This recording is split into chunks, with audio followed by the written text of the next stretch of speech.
Escale, avarie et premier abandon sur cette troisième semaine, salut tout le monde et bienvenue pour une nouvelle vidéo sur Gothic Sailing. Aujourd'hui, comme chaque lundi, votre AEC Flash, bien évidemment, vous saura la dernière semaine de course de l'Arkea Ultimate Challenge en quelques minutes.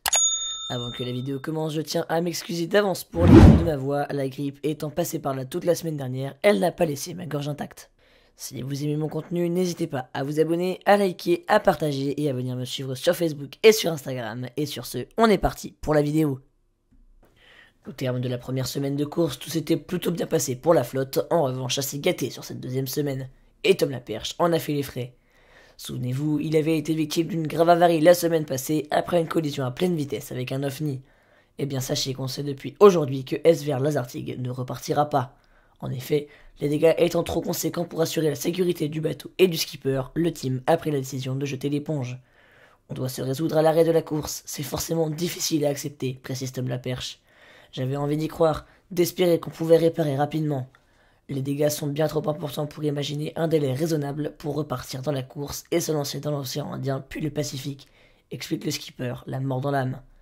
Pour rappel, SVR Lazartigue, rentré en urgence en chantier en décembre, après une anomalie remarquée sur le navire suite au retour à la base, était arrivé à la veille du départ à Brest. Ainsi, il ne reste plus que 5 navires en course.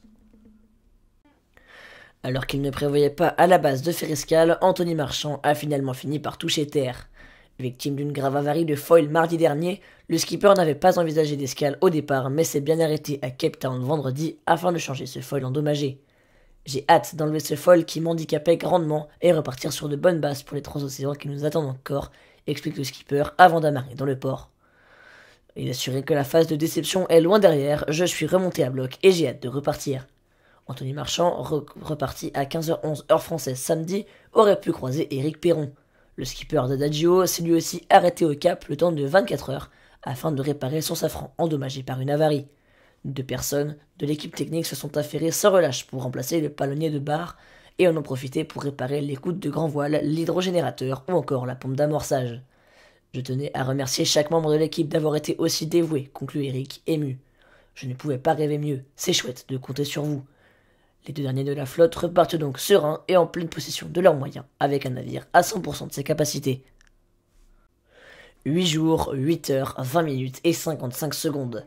Voilà donc le temps qu'il aura fallu à Charles Caudrelier, leader de la flotte, pour avaler l'océan Indien. Alors qu'il a passé le cap Lewin jeudi à 19h13 heure française, le skipper du Maxi Edmond de Rothschild s'est offert un incroyable record en pulvérisant le temps de référence établi par François Gabard en 2017 de 1 jour, 8 heures et 25 minutes.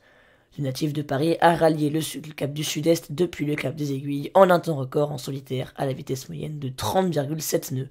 Et tout ça dans l'océan Indien, s'il vous plaît. Le record absolu reste néanmoins propriété de l'équipage d'Idexport en 2016 lors du trophée Jules Verne qu'il détient toujours aujourd'hui. Caudrelier est ainsi dans la seconde partie de son tour du monde depuis qu'il a dépassé la Tasmanie. De son côté, le skipper de ce débreu Ultime 3, Thomas Coville, a lui aussi franchi 7 nuits la longitude du cap Lewin, mais n'a pas vraiment pu en profiter, la faute à une dépression très active l'obligeant à naviguer très nord. Armel Lecléache devrait suivre d'ici peu.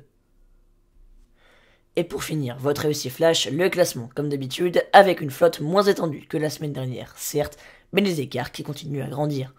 Il s'affiche actuellement sur votre écran et on peut voir que Charles Caudrelier occupe donc tranquillement la place de leader et mène la flotte d'une main de maître, lui qui possède 2531 milles d'avance sur son premier poursuivant, Thomas Coville. 320 milles derrière, c'est Armel Lecléache, le premier à avoir fait escale dans cet Arkea Ultimate Challenge, qui revient très fort et qui a creusé l'écart avec Anthony Marchand, écart qui s'élève désormais à 2811 milles. Éric Perron, lui, ferme la marche et pointe à 950 milles derrière l'actuel Ultime 3. Enfin, Tom Laperche, lui, n'est plus comptabilisé dans le classement à cause de son abandon. Voilà, cette vidéo est déjà terminée, j'espère qu'elle vous a plu, en tout cas moi ça m'a énormément plu d'être avec vous. Excusez-moi de nouveau pour ma voix évidemment, mais je ne peux pas faire autrement. Si vous aimez mon contenu, n'hésitez pas à vous abonner, à liker, à partager, à venir me suivre sur mes réseaux et à activer la cloche des notifications pour être au courant de toutes mes prochaines vidéos. Et sur ce, moi je vous dis à lundi prochain avec une voix en meilleure forme, c'était Gothic, ciao ciao, bye.